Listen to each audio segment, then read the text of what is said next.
Greetings, Skill Incarnate bringing you all the latest indie gaming goodness. Welcome back as we look at another indie game. This time I'm returning to one of my favourite genres, the humble Metroidvania, with Skautfold Usurper on PlayStation. This game is the brainchild of one-person development team Pugware, and was published by Red Art Games, who released several PlayStation titles I previously reviewed, including Lacuna and They Always Run. I was surprised to find that Usurper is actually a series, with the previous game Shrouded in Sanity and Into the Fray receiving excellent reviews on Steam. Where the previous games were presented as isometric RPGs, Usurper is a side-scrolling action game, with a massive world to explore, weapons and upgrades to uncover, and epic bosses to conquer. The game features a combat system inspired by games like Dead Cells and Blasphemous, as well as dozens of different weapons and spells, and multiple endings determined by your decisions during the campaign. But the real reason I was drawn to this game was its combination of a steampunk London setting along with the legendary works of H.P. Lovecraft.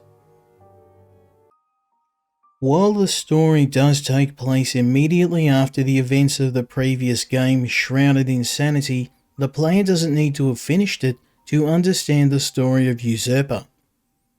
You are returned once more to an alternate version of 18th century Britain, continuing the adventures of Waltham the Necromancer. After a giant floating fortress called the Citadel appears in London, monsters assault the population. Waltham falls in battle against the Citadel's master, known as the Navigator, and is cast into the dungeon. He's able to possess the corpse of Saragat, a knight of Britain who was also part of the assault. The two strike a bargain to join forces, ascending the tower to face the Navigator once more. But as Saragat learns more of Waltham's own motivations to destroy the Navigator and his relationship with the Old Ones, he begins to question their alliance.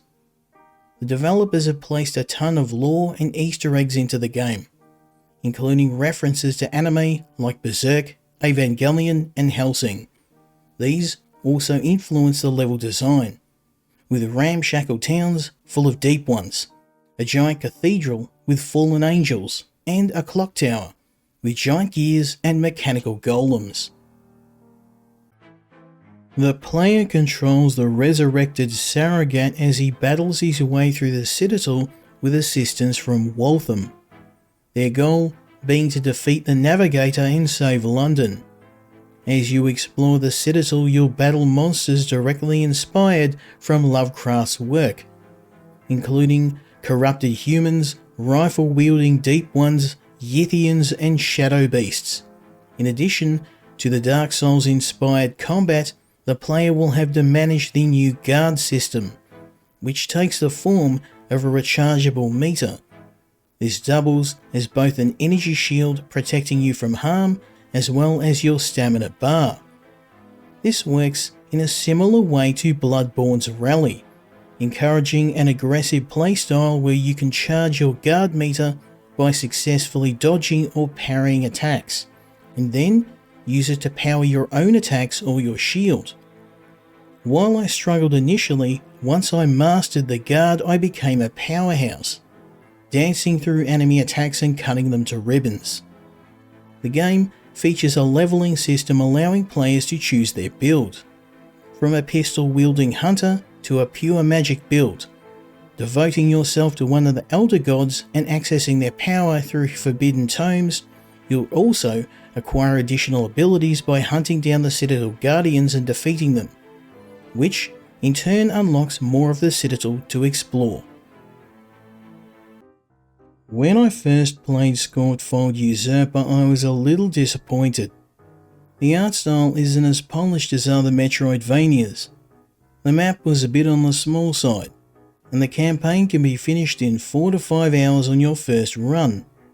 But the game has massive replayability. In addition to the 2 different endings and the choice in terms of character builds, weapons and magic paths, the game has a ton of additional challenge modes for completionists. This includes an Iron Man mode, time attack mode, and a 1 HP mode where emptying your guard meter means instant death. Currently, the game isn't available in Australia on the PlayStation, as I'm playing a review copy. But if you're a fan of games like Blasphemous and Dead Cells, if you're looking for a Metroidvania that has a unique look and feel, or if you're like me and you can't get enough Lovecraft-inspired games, then you should definitely watch out for this game's release. I hope you enjoyed this review of Skautfold Usurper, and if you did, I'd appreciate a like and a subscribe, as it really helps the channel. As always, let me know your thoughts in the comments. I hope you join me next time when we look at another indie game. Until then, Incarnate, out.